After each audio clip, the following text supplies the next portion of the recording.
Olá, meninos, tudo bem? Olha só, agora eu vou comentar com vocês uma experiência muito importante, mas muito importante mesmo. E essa experiência consiste de mergulhar uma placa de zinco numa solução de cobre 2. Se você entender direitinho o que a gente vai fazer aqui, muito provavelmente você consegue entender tranquilamente pilhas, certo? Olha o que a gente vai fazer. Aqui eu tenho um recipiente, tá? Um becker, e nesse recipiente eu vou colocar um sal de cobre 2. Por exemplo, eu posso dissolver nessa solução o sulfato de cobre 2. Sulfato de cobre 2 tem fórmula CuSO4. Quando você dissolve o sulfato de cobre 2 em água, ele dissocia, ou seja, a água separa seus íons e separa em cobre, cátion cobre 2 aquoso, mais o ânion sulfato, SO4 menos 2 aquoso. Acontece o seguinte, o íon cobre 2, ele em solução aquosa, ele é azul, certo? Então ele deixa a solução aquosa azul mesmo. Aqui, ó, eu peguei uma foto da internet para você ver como é a solução de verdade. Esse azul bem bonitão aqui é uma solução de sulfato de cobre 2. Então veja, nesse sistema aqui, eu tenho dois íons dissolvidos. Eu tenho o cobre mais 2 dissolvido e tenho o íon sulfato, SO4 menos 2 dissolvido. Importante, os dois íons estão na mesma concentração, certo? O que eu faço agora? Eu vou mergulhar nessa solução uma barra de zinco metálico. Quando a gente mergulha nessa solução uma barra de zinco metálico, espera alguns minutos, você percebe facilmente que uma reação está acontecendo. Por quê? Porque você percebe mudança de coloração. E você sabe que mudança de coloração é evidência de reação química. Olha lá na tela. O que acontece quando a reação da placa de zinco com a solução de cobre 2? A gente vai perceber com o tempo que a solução ela vai perdendo aquela intensidade azul da sua coloração e, ao mesmo tempo, a placa de zinco recebe aqui ó, uma cobertura de um metal de coloração vermelha alaranjada. E você sabe que o metal de cor vermelho alaranjado é o cobre, certo? Então, na verdade, a solução perde coloração, isso indica diminuição na concentração de cobre 2 e a placa recebe uma cobertura de um metal avermelhado, que é o metal cobre. Aqui eu peguei da internet uma foto dessa experiência depois dela concluída, certo? Aqui eu tenho a solução de cobre 2 e a placa de zinco que foi recoberta com cobre. Veja, esse metal aí, ó, de cor vermelho alaranjado, é o metal cobre. Esse cobre veio de onde? Da solução de cobre 2 que eu tinha no sistema. Vamos ver o que aconteceu? Bom, tentando explicar para você o que aconteceu nas reações. Veja, ocorreu uma reação redox, uma reação de transferência definitiva de elétrons.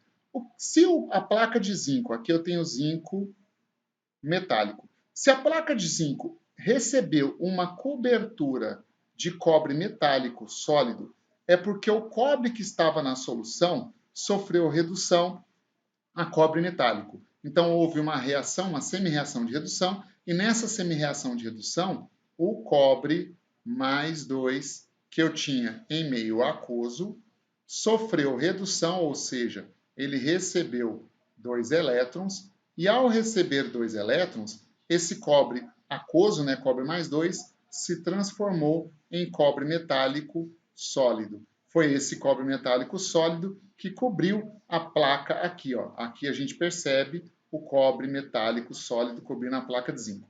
Mas se tem alguém reduzindo, tem que ter alguém oxidando. Quem oxidou nesse caso? Ora, só pode ter sido o zinco. O zinco, portanto, da placa oxida e se transforma no cátion zinco mais 2. Então, a semi-reação de oxidação envolve o zinco metálico sólido que oxidou no sistema, transformando-se em cátion zinco mais 2 aquoso. E quando ele oxida a zinco mais 2, ele perde 2 elétrons, certo?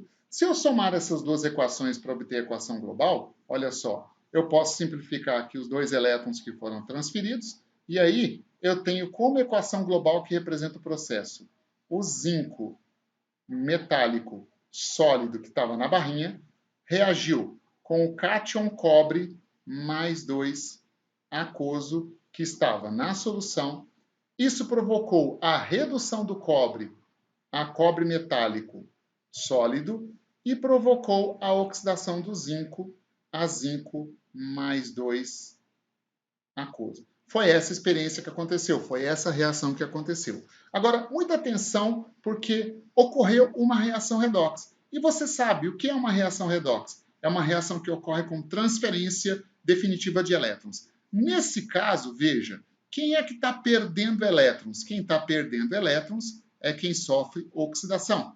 Quem está ganhando elétrons? Quem está ganhando elétrons é quem sofre redução. Portanto, houve aqui espontaneamente uma transferência de elétrons dos átomos de zinco para os cátions cobre. E essa transferência foi espontânea. Significa que, se você colocar zinco metálico em contato com o cátion cobre 2, espontaneamente vai acontecer uma transferência de elétrons. Agora vamos pensar um pouquinho. Se eu fizer com que essa transferência de elétrons aconteça de forma que os elétrons percorram um circuito externo, eu consigo gerar corrente elétrica. E se eu gero corrente elétrica, eu estou construindo uma pilha. Então a ideia é essa. Eu vou pegar, através de uma reação espontânea, igual essa que aconteceu aqui, uma reação espontânea, e no lugar de fazer a transferência de elétrons acontecer direta, porque aqui ocorreram colisões efetivas entre os cátions cobre da solução e os átomos de zinco da barra. E a transferência de elétrons aconteceu átomo a átomo, diretamente. Não, se eu fizer com que essa transferência de elétrons ocorra por um circuito externo, eu estou gerando um fluxo de elétrons. Ao sistema onde uma reação química espontânea gera um fluxo de elétrons, a gente chama de pilhas. Então, entendendo essa reação redox, eu consigo entender como funciona e como montar uma pilha. Esse é o assunto da nossa próxima aula, tudo bem? Então aguardo você para a próxima aula. A gente vai falar de pilha de Daniel. Abraço, até a próxima aula. Pessoal, aqui eu tenho exatamente a experiência que a gente acabou de relatar. Uma solução de sulfato de cobre, certo? E aí, a pessoa que fez a experiência, não fui eu, vai mergulhar um prego de zinco, na verdade é ferro zincado, ele é recoberto com zinco, nessa solução de sulfato de cobre 2, certo? E aí, olha o que vai acontecer, veja. Aí, ó. Ele enrolou um fio de cobre no prego de zinco, só para não enfiar a mão na solução, né? E aí ele vai colocar o prego lá dentro. Ó, quando ele colocar o prego lá dentro, você vai perceber que imediatamente começa a acontecer aquela reação redox. Não dá tempo da solução clarear, porque a experiência é muito rapidinha, mas você vai perceber que dá tempo de observar a mudança de coloração no prego, certo? A hora que ele tirar o prego daí, você vai perceber, ó. É muito rápida a reação.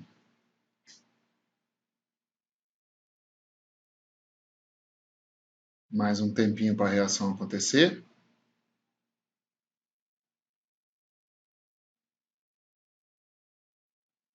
Aí, agora ele já vai tirar o prego. Observa. Olha como é perceptível a cobertura de cobre no prego de zinco. Esse metal avermelhado aí é o cobre metálico, certo? Experiência bem simples e rapidinha.